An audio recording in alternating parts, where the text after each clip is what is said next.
watch Survivor, and when the show ends, you really want to talk about it with like-minded friends. It might be hard to find some, but don't you shed a tear. Check out the Purple Rock Podcast, and this is what you'll hear. John will make some dumb jokes, Andy likes to yell and curse, and if they're not available, the backup hosts are so much worse. Spend the whole time being jerks, telling you you're wrong, and so we got this other jerk to sing you our theme song. It's the Purple Rock Survivor Podcast.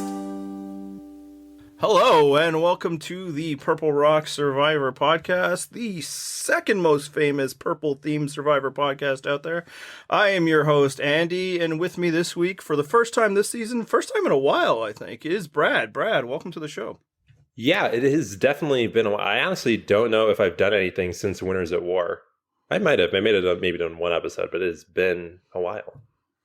It's because you're a hot get, tough to get.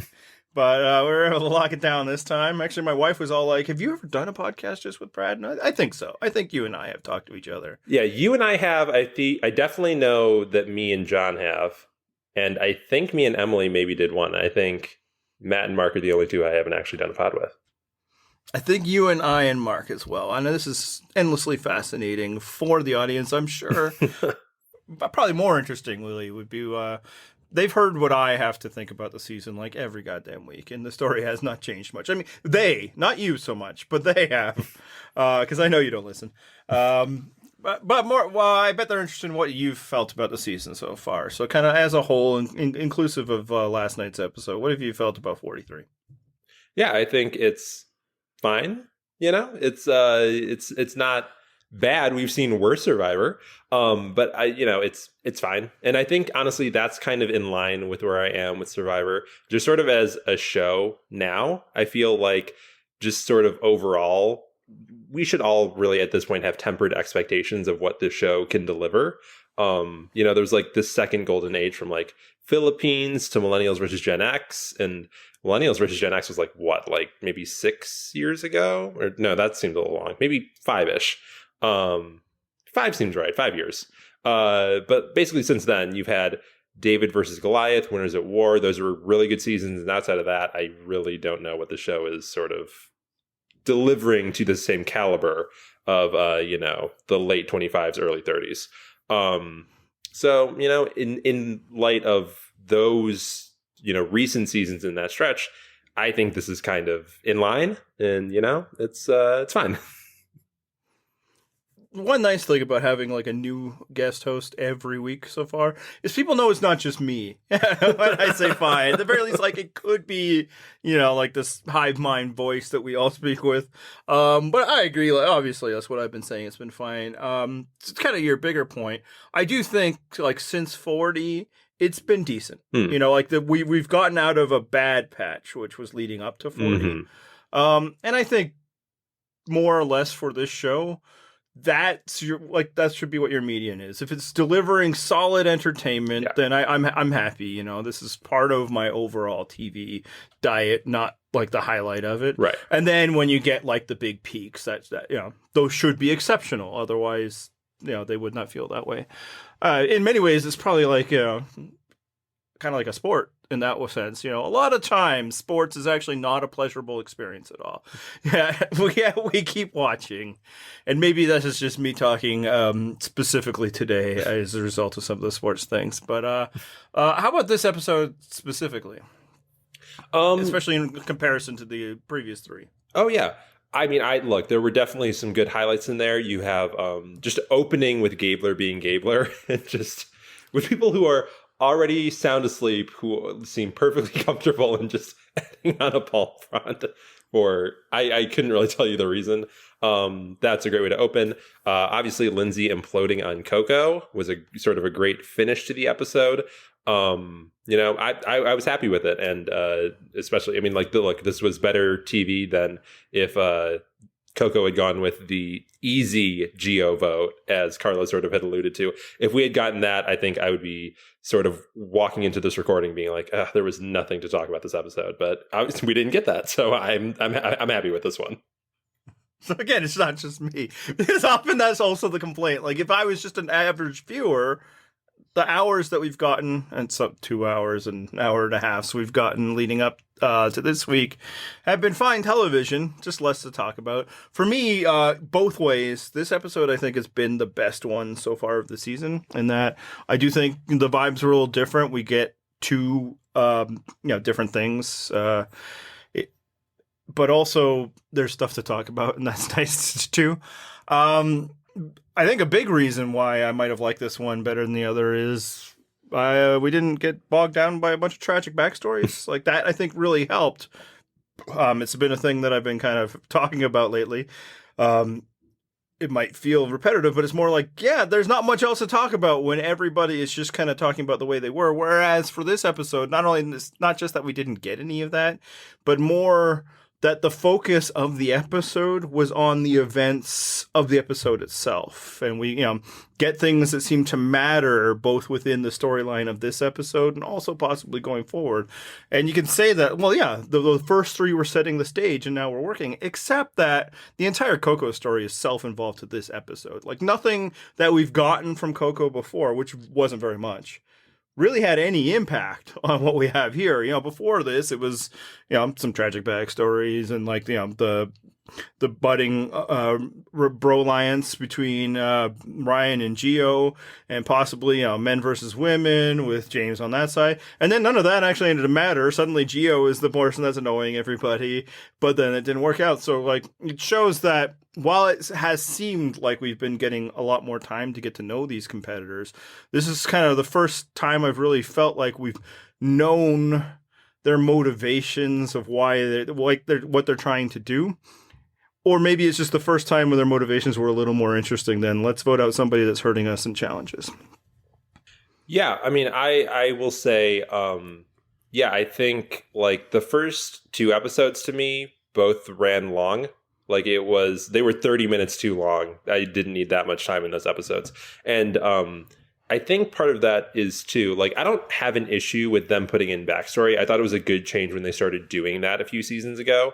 But doing it every week is also formulaic, right? Like the reason that I think a lot of people liked it when the backstories were introduced in those earlier seasons, the previous seasons, not earlier seasons, but it broke up the formula that we were very used to. So it felt like dynamic storytelling. Whereas if you just do that every week, well, okay, that's not dynamic anymore. That is just a new structure that you are building your story around. I really think like that is something that, isn't more engaging in terms of a television experience is dynamic story structures, which I will say ties back to, just for the listener, me, Andy, we've talked about like the Andor versus Mando, just for the people who are watching those Star Wars stories, and which one is better.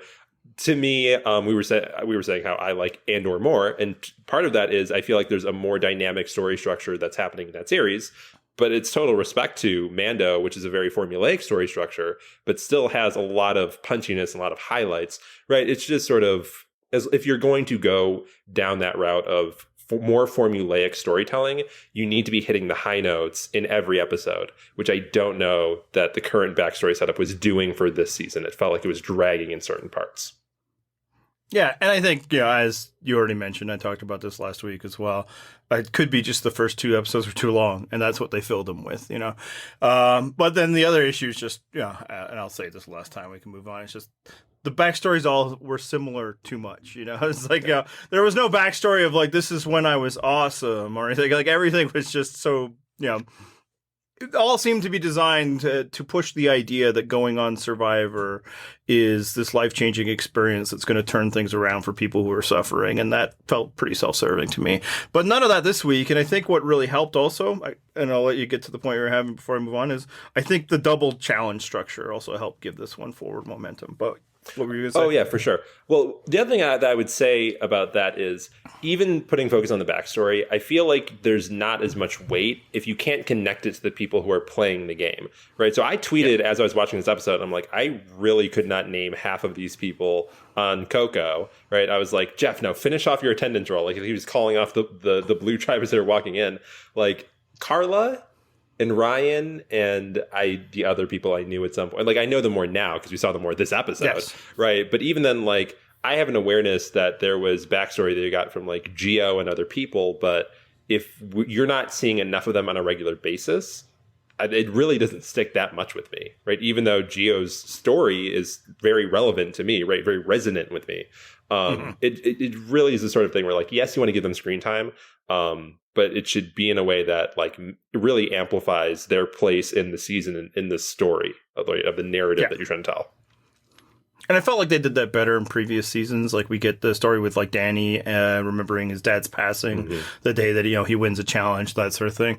But here, just it felt like we're going to really push this so that people can celebrate these uplifting people that we've brought together. And it's like, okay, but I'm also here to see them like backstab each other and vote them out. So and we got to see some of that tonight. Let's get to the final decision of the episode. Did the people who made this decision, obviously, didn't work out well for Lindsay, but did they make the right decision in voting Lindsay out? Yes. Duh. Yeah. I mean, like, I get that this is a rhetorical question, but yes. No, I actually want you to answer it. Yeah. I mean, look, when someone plays it that poorly, you don't have any options, right? Like, I'm sure that Carla and James would have loved to keep playing with Lindsay, but sometimes someone forces your hand and you have no option, but okay, you clearly need to go. So I'm actually going to disagree just slightly because I could totally understand why they did it. I support that part of the decision making. When somebody's acting the way she is, I completely be like, oh man, like I can't take another, at this point, what are we talking, 20 days? No, 18 days of this, something like that. And yeah, red flags. But the person that they decided not to vote out instead is somebody who is actively working against you and your interests, and Gio, right? Lindsay is not doing that. She's just making it harder to execute your interests. And for me, is like if it was, say, one of the other tribes, like early, like Baka, where they're just trying to decide like who do we need to rid ourselves in order to go forward. Yeah, absolutely. Lindsay jumps to the head of the line. Even like the Vesi votes would have been like that. But here it's like Gio is trying to get one of you out in Cassidy. He clearly feels like he's this big, like he's not going to be working with you. So they've created a scenario in which they voted out somebody who was with them, just making it really hard to be with them, to keep somebody who's not with them. And you say, well, you could just get rid of them next time. They have numbers. Well, might not be a next time, right? Like this might be the only time they go to tribal council. And now Gio's still in the game as a threat to you. Whereas Lindsay is a bit of a threat to the alliance, the way she's acting. But what I would have done is see if her paranoia dies down after loyalty is proven with one vote. And just the fact that like they flip on it again, like I totally get it. As soon as you're watching it happen, it's like she's gonna talk herself out of this game. So I'm not like blaming them for going that way, but I also feel like it's a bit of kind of an indicator of modern Survivor, and that like the last decision is always the best decision, and people are just always changing their plans. And it's like I feel like at a certain point they had gotten Lindsay to a point where she was at the very least gonna go with it, even if like her doubts never like settled. And at that point, like, get rid of the threat, which is Gio, instead of Lindsay. I hear where you're coming from on that. I would spin it a slightly different way in that I think there is value in certainty versus uncertainty, right? Gio, yes, is working against them, but there is certainty in that he is a little more predictable, so it's easier to maneuver around him, right? And to figure out how you can sort of align the votes, or you can predict what he is going to do and counteract that. Lindsay was all over the place in a very irrational way. Not that Survivor players are always rational. We, as people who watch the show, know that. But I mean, I know that you talk a lot about risk, and there's risk in all decisions. But I think there's also another dimension to sort of those axes of decision making, and it is certainty versus uncertainty, right? There are some things where you can't control the outcome, and that introduced risks. But there's sometimes where you don't know the priors.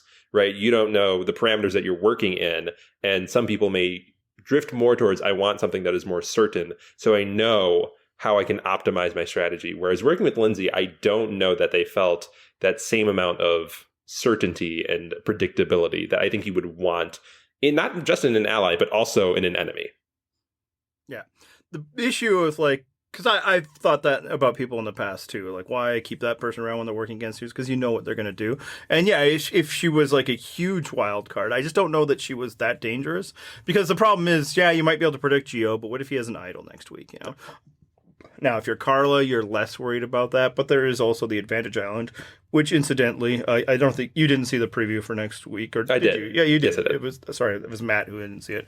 Gio, I believe, is on the Advantage Island when we see him next. So there is danger in like leaving somebody out. Now, the flip side here is maybe in making this decision, Carla and James has also decided that they're going a different path from here going forward, right? Because Gio and Ryan think they're with them.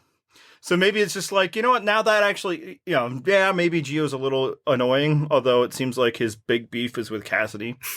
Maybe we should just team up with them because Lindsay seems like a bad partner. In that respect, I can't disagree. Yeah. It's just, you know, if it's somebody who's like really paranoid for the first vote, well, are they going to be as paranoid when they come back and you could be like, see? I'm like, okay, you're right. I was tripping, you know. Yeah. Whereas if she's still that way next time, yeah, you can get rid of her.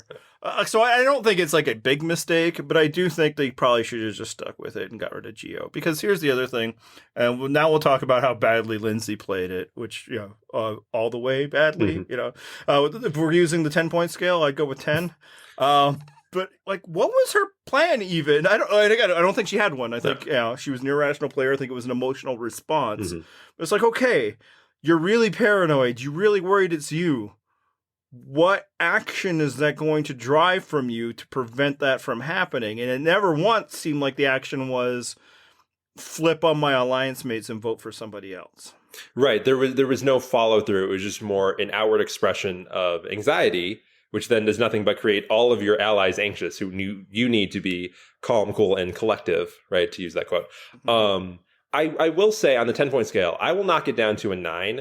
The only reason I will give Lindsay that 1 point back on that scale is because, and this is to extend a metaphor, you hear a lot, and I think they've even said it twice now in this season, castaways will talk a lot about how you have no idea how hard the physical game is until you're on the island. When you're sitting on the couch, you don't know how this game, really feels. I think there are elements of that is also true for the mental and the strategic game. There's a lot of, armchair quarterbacking, but until you are actually out there, you don't get a sense of the weight of the paranoia, right? And all the mental fortitude that you need to really put trust in these people who you do not know, who you have to trust have your interests aligned with theirs. And I will say, this being the first time that you vote, I can see how if you had a different perception of how the strategic game was played, you immediately cracked, right? So in that sense, I will give Lindsay the 1 point back. If this freak out had happened, on someone's third tribal, that's just unacceptable, right? Yeah. In the very first one, I can see how this might have happened, even though, I still think there were some unforced errors that she could have avoided, right? I can see how we lead up to that. Yeah, no, I am sympathetic to it. Like, you spend your whole life relatively believing people when they're going to do. If somebody you trust, you can put that in them. And now you're suddenly in a situation where I could be gone. This is a thing I've wanted for a long time. It's not always paranoia. It's not paranoia if they're really out to get you. And interestingly, I suspect that as the result here, that Lindsay has spent like the past 6 months believing that she was right and she should have listened to her gut. Unless she talked to her, hopefully she talked to her castmates and they were, but there is a world in which she didn't find out until last night that she did this to herself, that she was wrong. And, because there's also, cases of people who, tweaked on their paranoia and then did something about it, and they were right to. But the flip side is, we saw, at least edit-wise, 5 other people who were able to handle that stress. So, I'm sympathetic, but we also need to call it out. It's like, wow, that was just terrible. And like I said, okay, so you're worried. Then what are you doing? And I think her only move was to ask for reassurance and then ask for reassurance and then ask for reassurance again. And it's like, at a certain point, if that's your only move, then you should accept the reassurance you're getting. Because if you're not going to play your shot in the dark, you're not going to go out there and find an idol. Who knows? Maybe she did look. If you're not going to flip sides to somebody else and find another target besides the one that you're being told, then you kind of have to just shut up about it and see where it's going. And she did none of those things. And yeah, like I said, I don't fault them for voting her out. It might not matter at all.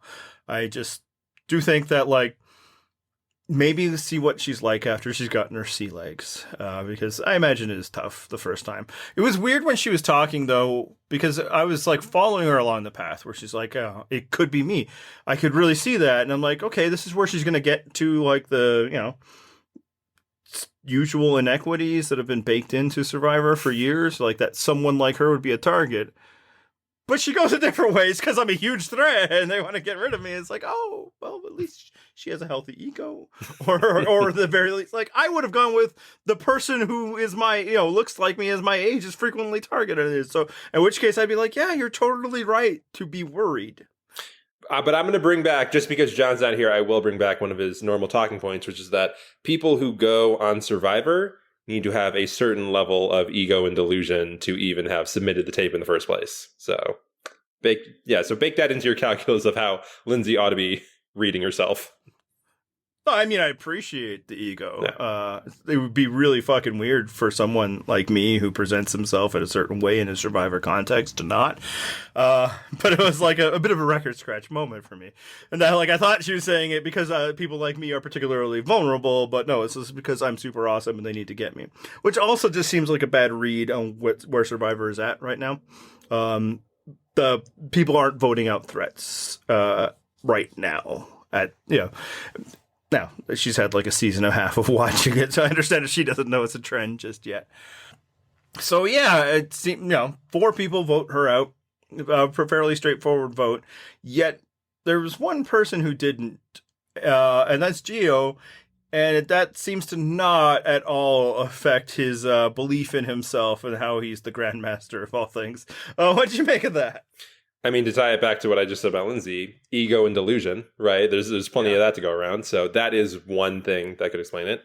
I will also say, I think there's a non-zero chance, and we won't know until we see more footage, we see more of the season. But there is a non-zero chance that Ryan told Gio, hey, I'm going to vote for Lindsay. You still vote for Cassidy, and that's our protection if Lindsay plays the shot in the dark. Now, I'm not saying that is what happened. I actually don't even think that that's likely, right? But there is a chance that is what happened. And if that does happen, then I can see sort of how Gio has the reaction that he does coming back into camp, especially because he has that animosity towards Cassidy for whatever reason. But that is one where I'm like, we're going to have to get more footage just to see what's actually going on to color more of that context. Yeah, so that's 100% my same take. Is that, Occam's razor is just that he has a really strong self-belief and isn't going to let, results change that. But yes, it could be a shot in the dark protection, which would also explain why he's a little arrogant. Because it's like, that's how smart I am. The rest of you suckers were ready to go to a revote, I suspect, in that. Yeah. Because it's not her vote he doesn't have to worry about. Some people are like, and he was in extra danger because she'd be voting for him. But no, she would not be voting at all. Yeah, we'll see on that. Speaking of, the apparently strained relationship between Gio and Cassidy, in the episode, Gio targets her because he thinks she's dangerous. Which, I mean, look, we hardly know anything about Cassidy, but I do. It's weird how that label seems to get applied to people of her ilk. I think this is not the first time it seems to be applied to the attractive young woman in the tribe. Not the first time this season that it's been applied to the attractive young woman in the side. That's kind of interesting. Or maybe I'm just making patterns where there aren't any. What do you think?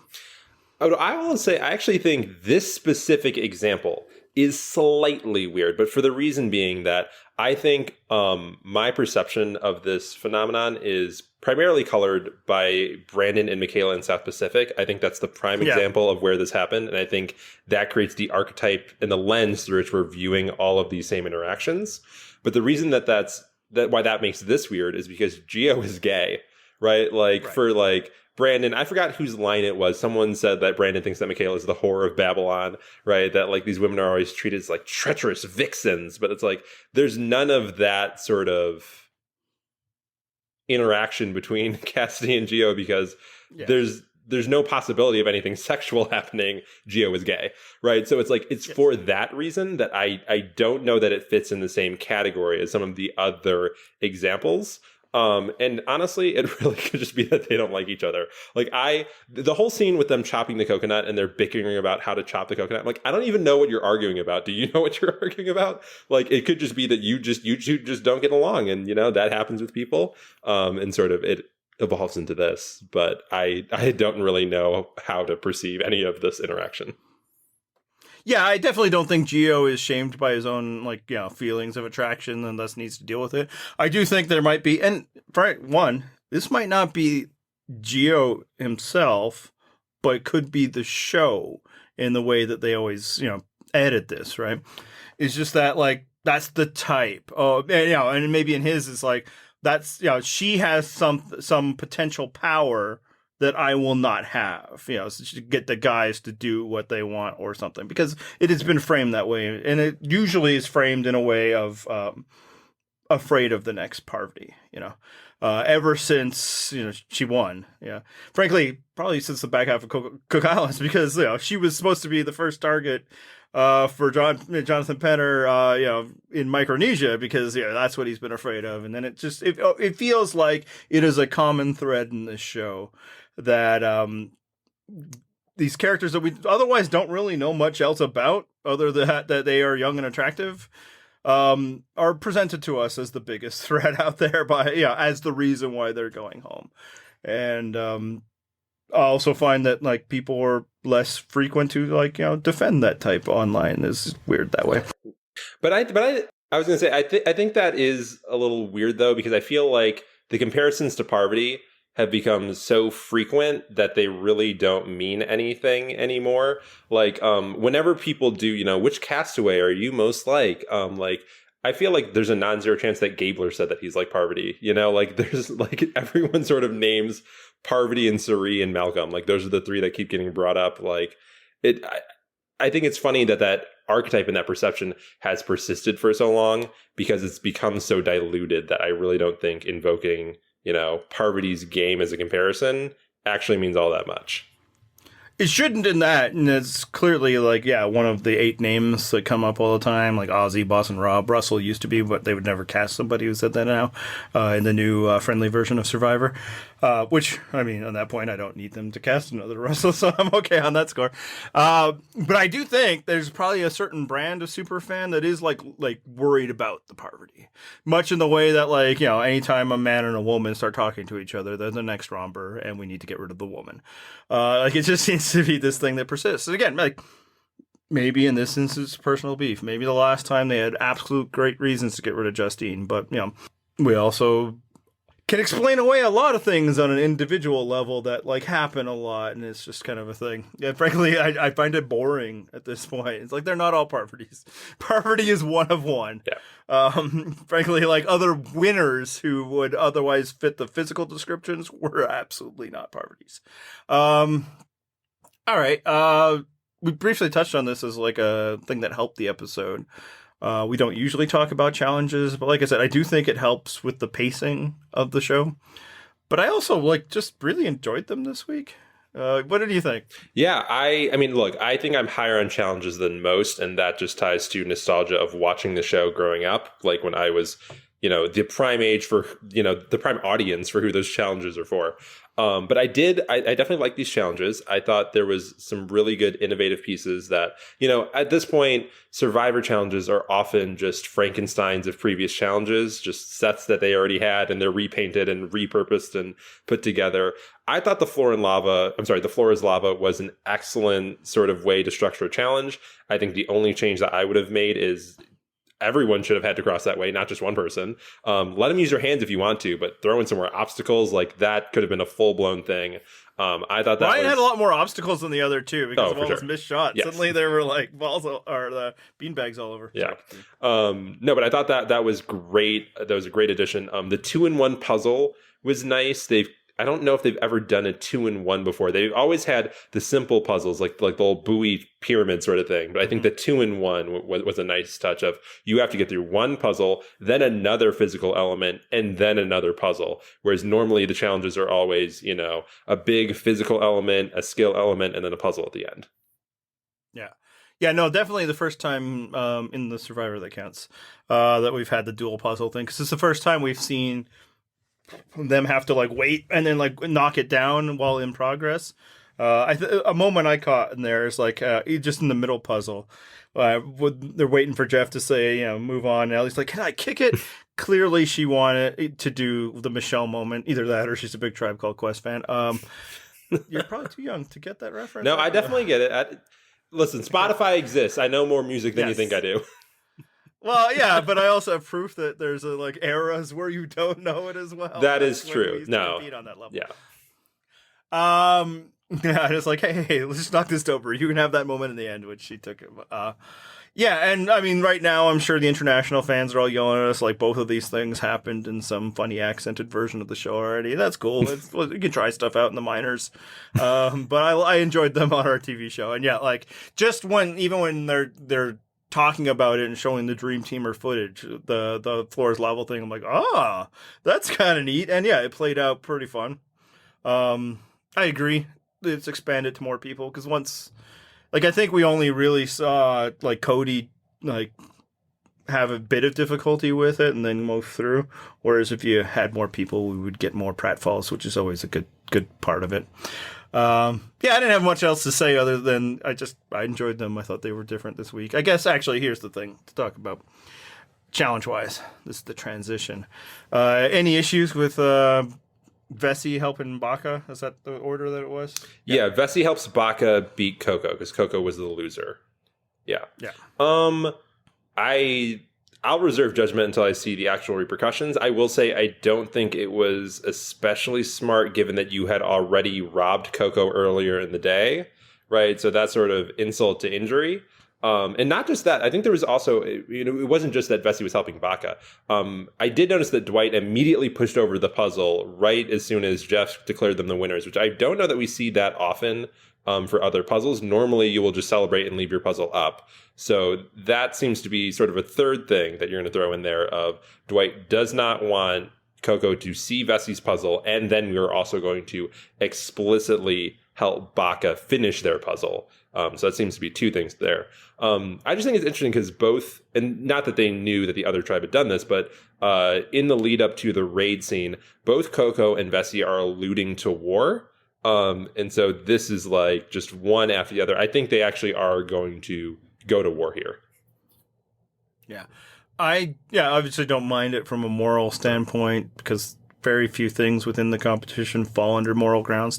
Which isn't to say that nothing does. There has definitely been moral grounds crossed in this game, but something like that, hey man, be better, Coco. How about that? Win it yourself, and then you don't need to. They can't cheat to beat you. Don't be in third place when the puzzle is going. So that part I don't care about, but I agree. I don't know if it's wise. I think maybe it's something you could get away with a bit in a returnee season, because it's just hey, I'm just helping my friend. Although I think returnees would be smart enough not to do it. I just don't know if the payoff is worth the potential problem. What's your payoff here? Coco loses a member?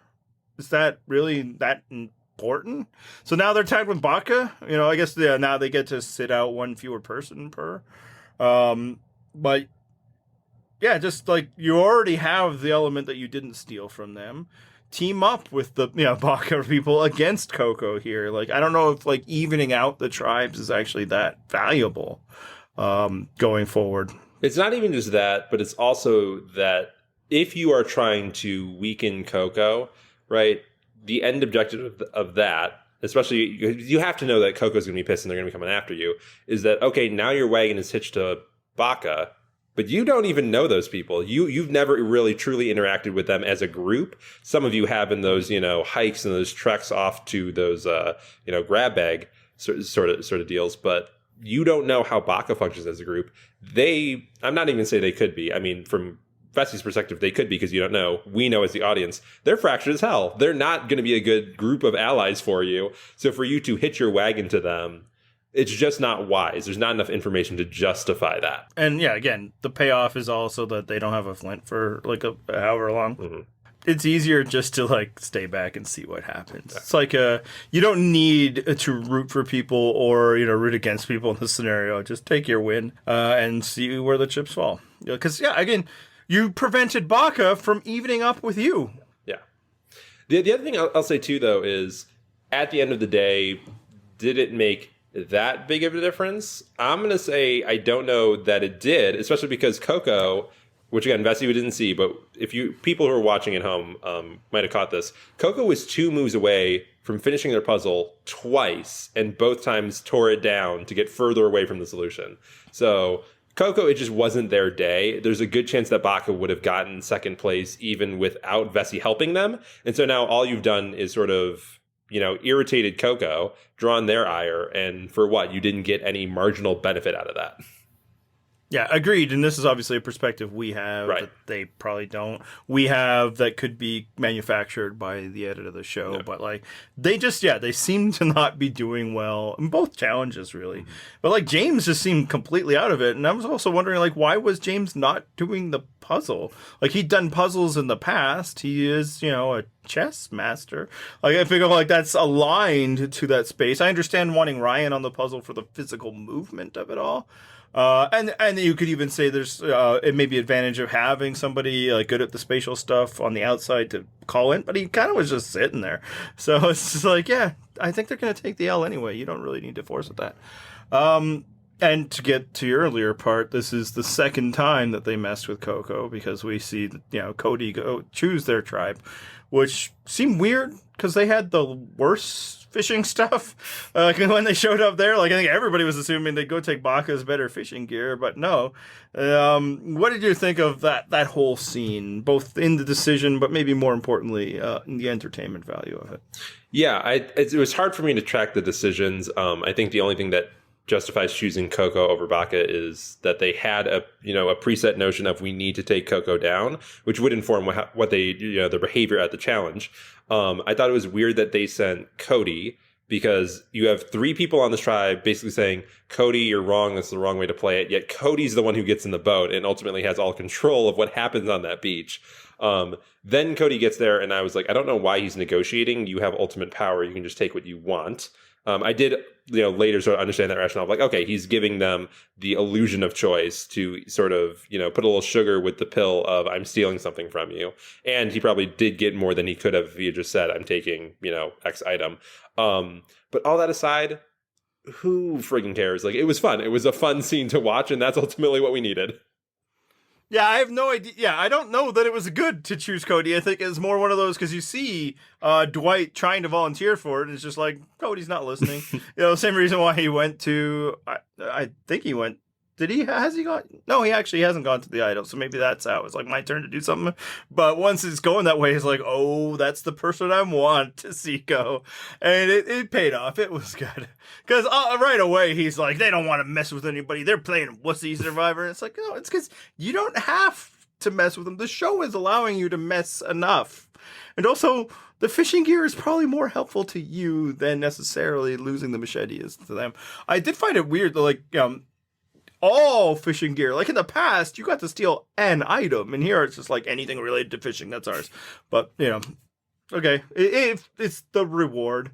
But I do enjoy the way Cody played it, because he is able to get more than one thing, but more, I like the fallout of it. So he's putting on his stick, and then he's talking about how, as he says, this is why you can't trust a salesperson, man. He hustled them, and then like immediately you get Carl like, oh man, he hustled us. And it just made me think, like, do we think that, like, Cody's sales pitches frequently leave the buyer with, like, the immediate remorse? Because that was kind of the vibe. He's like, I'm going to get what I want. And then, like, they leave. He leaves, he's got the signed contract. And they're like, what are we doing? We only have 3 stories. Do we really need an elevator? Yeah, it's hard for me to comment on this because I've never bought an elevator. And, God willing, I never have to be in a situation where I'm going to do that. Because that would probably mean that I'm a landlord, and you know what? I couldn't bear the weight of that on my soul. Yeah. We didn't need the televisions. There's really not that much advertising revenue that comes from it. We all know the closed door button is bullshit. It's just something that they put in there to make, antsy people feel a level of control. Yet he sold us the deluxe package. That's right. We upgraded from the wood paneling to the mirrors, and that's just something we didn't need the expenses for. Oh, but yeah, it's beautiful. So, I saw people online say this, and actually one of the people in my own living room say this, like, oh man, they should do this every season. To that, I would say, you're not going to have Cody every season. For two, I think there are very few things they should do every season. I think it's important for, the base stuff, obviously do every season, like voting people out, that sort of thing. But anything they do frequently eventually gets gamed out. That's why we lost the auction. It was a very good, entertaining bit of television, the Survivor auction, and it was ruined because it was, optimized and gamed out and just, yeah. And I will say, it's not even just that you won't have Cody every season. It's not just that, but you need Cody's tribe to win. I don't know necessarily, I was going to say maybe Carla, but I don't even think that's true. Maybe Sammy. I don't think Gabler would bring the right energy, but if either of the other two tribes wins, I don't think you get the same result. And, you even stretch this out to the only other example of this that really worked, as well, I mean, better, obviously, but was Sandra, right, in Pearl Islands. And that was how long ago? Yeah, this is something that you should do in doses, and hopefully you catch lightning in a bottle, but you should not be doing it every season with the hopes that you will get the same returns. Yeah. Definitely more frequently than they have been. It's a fun little element, but yeah, try not to repeat things too much. And actually, I didn't put this on, but it makes me think of another thing that I don't think is happening this season, has not happened in the past two, is the swap. For a while there, I was arguing that we needed to at least temporarily remove the swap because it had just become almost like a game-breaking thing. Because people recognize that these tribes are just so ephemeral, then there was no care put towards it in the voting. And for a while, that was exciting. Hey, anything can happen anywhere. But the result ended up being, for one, this portion of the game that they tell us has meaning didn't. And for two, it often just led to chopping off the most dangerous player way earlier than I think the story is structured to allow for. I'm now at the point that I don't know if we need it at all. Because I do think that, I don't know. I'm not in the rooms. I'm not in this. But it always felt to me that the purpose of the swap was to kind of prevent the really boring day one alliance going all the way. Obviously, they didn't even plan on alliances being a structure in this game. And then they get season 2 and it's okay, well, this is what everybody's going to do. So then they introduce this. Okay, what can we do to break that up? Then later you did see seasons where they abandoned it at a South Pacific, and it did seem tribe all the way. Redemption Island was like that as well. But I don't think that's going to be the case anymore. I think Modern Survivor has already kind of made it so that there's not going to be day one alliances carrying all the way. So I don't know if we need the swap at all. I certainly don't miss it. I don't know. What do you think? Yeah, no, because we're officially in the resume building era, and when you work with your day one alliance all the way through, I think there's a perception that that is not a strong resume. So given, the end game motivations of pretty much all the players at this point, you're right. It's not really something that is needed because they will take care of that monotony on their own. Everyone is fully in on their big moves, TM, and a lot of times that is, I'm going to chop, one of my closest allies to show how serious I am. It's going to work itself out. I think the only way that I could see sort of making waves, and it would be a really radical game structure, but would be to revisit the one world structure. You put 20 people all on the same beach to start, and it wouldn't be post merge all the way through, but you could have basically, as they do for reward challenges, a random draw. You have 2 tribes just for that challenge, just for that one cycle. Whoever loses, you are the people going to tribal and you are the people voting. Everyone else stay back at camp, right, and then deal with the fallout every time, and then you keep reshuffling. I don't think that's ever going to happen, let's be clear. No. Right, but given that will never happen, yeah, we don't really need to swap that anymore. Yeah, I think that's probably just difficult from a storytelling perspective. Oh, for sure. Gives them fewer edits to work with or whatever. But yeah, I get at this point I don't miss it. Obviously, if we get a bunch of seasons where we do start to feel inertia, then we can reintroduce it. But I feel like I think people are going to take care of it themselves. I suppose the other thing that the swap brought to the game was interactions between tribes prior to the merge. But I do feel like they've already kind of found some hacks for that, and I think this would be one of them. Send somebody over to steal some stuff every once in a while. So, yeah, I think it's fine without it, so I hope there isn't one this season. I also just like the idea of tribes just kind of getting whittled away to next to nothing due to their own failure. I suppose in the modern era, it might not always be failure. It could just be attrition because they take too much away from them. I wouldn't mind if they stop doing that going forward. I don't know that it adds anything to I get work hard, be good. You got to work for everything or whatever, but it's just like I can't really feel their hunger and such. So it's like but what we did sometimes see, and obviously this is more of a theory than necessarily proven. It's like the tribes that don't have the fire after a while are just kind of brain dead.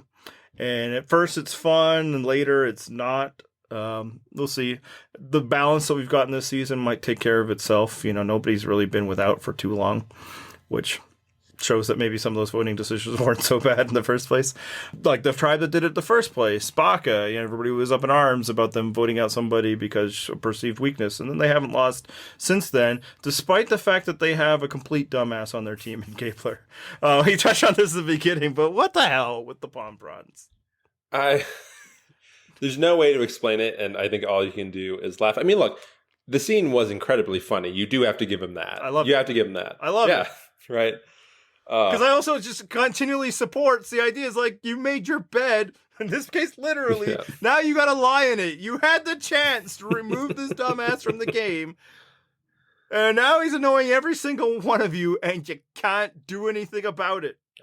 And part of it is, okay, I think, if I'm remembering correctly, the two reasons that Ellie wanted to keep Gabler were for challenge strength, which fair enough, right? You have not voted out a single member since, so fair enough on that count. But I also thought it was something about he would make camp life better or something, like how much he was working. And now he's no longer doing camp life because he's so, calorie deficient that he can't get out of bed, which is what we saw last week. And he's doing crap like this. And then he's literally waking people in the middle of the night to put scratchy foliage on them. And it's like, man, here's the thing about palm fronds. I've mentioned it here. I don't know that it's going to be news to anybody listening. We still have any proof that anybody has listened to our show prior to going on the island. We do have proof of the opposite. They are worth the whole pom-pom weaving thing that happens. That is almost always worthless. You do not need to weave your fronds in order to make a roof or whatever. You just have them. You're not going to do it tight enough to make it watertight or anything. It's a make work project. But maybe the one way that it would be useful is at least if you're going to make a palm frond blanket, you got to make it into blanket shaped and maybe try to soften it up a bit. Just throw in a branch that you had pulled off a tree on somebody I'm going to be thoughtful here. I think he genuinely thought he was being thoughtful. The problem is that Gabler is not full of thought. Yeah, something you said made me think of something though. The weaving of the palm fronds has no value in terms of warmth. I think the only reason people might do it now, because I think some people are aware of it, but the reason that you do it now is that you're not the first person wandering off into the jungle to do something else. You're making a big show of, look how productive I'm being. I'm not wandering off and looking for idols. It's day one. I'm weaving palm fronds. It's just something that keeps you in camp, so you look like you're looking productive without expanding all of the energy of actually going to collect wood or being out in the jungle. Yeah. And it does afford the opportunity to sit and chat and all of that. Yeah. So, I get it. And again, if people are doing it, it would be tough to be this is bullshit. Your contributions are worthless. Yeah. Can we focus on things that are important? Mm-hmm. But, hopefully maybe some people know, this is not doing anything. No, I think enough people can acknowledge that it's basically Survivor friendship bracelets. That's what you're doing. You're making friendship bracelets on day one. You should spend that time making a hat, because you never know when that might pay off. So that obviously touches on, Gabler the idiot and Cody, kind of also the idiot, but really fun one. I'm going to assume that those two have both been standouts for you, because, I mean, you'd be lying otherwise. Like, you can say that you don't like them, but they are certainly presences on the season. But who else has kind of stood out for you? Well, Carla, obvious. Carla's Yeah, number one, Carla. I will say, just in terms of who I think has potential in the game, I think Dwight has potential, right? I've seen enough of that there. I do say he needs to eat something. The boy needs to eat, because he cannot have Jeff keep calling him out during the challenges for dragging his feet. That's not going to be any good. So maybe if he gets a reward, right, that'll help sustain him and carry him through. That fruit they got the fruit. There we go. Hey, let's touch about that for a second. You can change for any reward. Since when, Jeffrey? It is the legacy of Angelina Cordona Keeley, and we have to respect the roads that she has paved. Yeah, and maybe in this sense, it's like, because you can always do it. I don't think that was written down. I don't think that was explained. I think in that exact moment, he realized, it is kind of bullshit that we're going to give a bunch of fish to people who can't cook it due to decisions of the show. So I think 100% he was calling an audible, oh, no, you can switch it for a previous reward. But, I think it was Mike Bloom that tweeted this, it would be, hilarious if, some promoted sponsor reward came, and, we don't really need that Applebee's. Could we get fishing gear instead? Teach a man to fit. And be cut, fuck off, talk about how you love Applebee's, or you're off the show. Anyway, back to people that are standing up for you. Next, I would say, and this one might be a little bit of a hot take. I think Sammy could be a sleeper. Now, his obsession with his age is likely going to be his downfall. Let me be clear about that. That is probably going to be the thing that does him in. If he is able to get past that, I think he's demonstrated a lot of the necessary skills to be good at this game. I think it was even in week 1. He was showing both the physical and the mental. Right, he can beast out in physical challenges. He solved that. He solved right with the bones thing. But he's obsessed with his age and the age of everyone else's. That's gonna be his downfall. I think the other thing too was, I don't remember if it was week 1 or week 2, but basically he was working with the women. He's I think it's bullshit that we just fall under gender lines and we just vote out women because they are women. But at the same time, me and the guys do have the numbers. And I'm Sammy, come on, we got to think about what you're saying here. So there's maybe a slight lack of awareness, and that might also do him in. But if those are things that he can work around or overcome, I think he's demonstrated some of the skills. So we've talked about him in the past. Well, by we, I mean the people that are also on the show. But I think you actually can have a different perspective, because his whole "I'm not 19, I'm 22" thing is just adorable to us, because it's honey, none of that matters to old people. You're all still children. But for you, as a younger person who also is around young people, not that age, but immediately prior, I think. I think for you, you would actually probably find it ridiculous that he could put off 22. What do you think? Oh yeah, no, I think I even tweeted that of I feel like it's actually very easy to tell the difference between a 19-year-old and a 22-year-old. And that is because 22-year-olds actually are more mature than 19-year-olds. It's all, relative. Talk about, as Jesse said, what scale are we working on, right? So there's a difference depending on the ages that you work with. And so for me, being, a high school teacher, knowing kids, as you said, who are directly preceding that age of 19, 22-year-olds are a magnitude more mature. But yes, as you said, for other people who don't have that familiarity and are just, a decade older than you, they're all the same. And that is fair, because I coach and have younger children, and at the younger ages, there's a world of difference between 15 and 13 even. Mm-hmm. But it's just you're all college age, does nothing. Right. But I think that's because I'm old now, whereas when I was closer. Because into the age, I probably definitely noticed a difference, because it probably is dramatic, and in your country, obviously there is a big thing about 21. Where I live, that's not the case at all. They're all just 18-year-old dumbasses, and you can do it all. Anyone else? The last one I'll say is Ryan, but not for any gameplay reasons, and I think you know what I mean. That's completely fair. No judgments here. Yeah, in fact, it's good to have the diversity of thought in that regard. Although, well, neither John nor myself would have any trouble saying, John Ryan also. Yeah. For not necessarily game. Like, he seemed like an enjoyable enough guy, but if we're listing who we knew in Coco before this episode, it's like Carla, who's amazing, and Hot Ryan. And Hot Ryan, that's it. That's it. Know. Yeah. Yeah. All right. Any other thoughts before we wrap this thing up? No, I don't think so. I think we covered it, and we were going to run a tight ship here, so we. In under an hour, look at us! Look at us go! Under an hour. That's right. If there's one thing I'm about, it's keeping it tight and getting to the point quickly. So you can follow the show if you don't already through the various ways that podcasts are provided to people. Also on our website, purplerockpodcast.com. You can find the show on Twitter at Purple Rock Pod. I am Purple Rock Andy. You are Purple Rock Brad. Really easy to remember. You can subscribe on YouTube as well. This episode will be there, but just with a picture and audio. So the perfect use of the format. And that's all. Let's hit some theme music.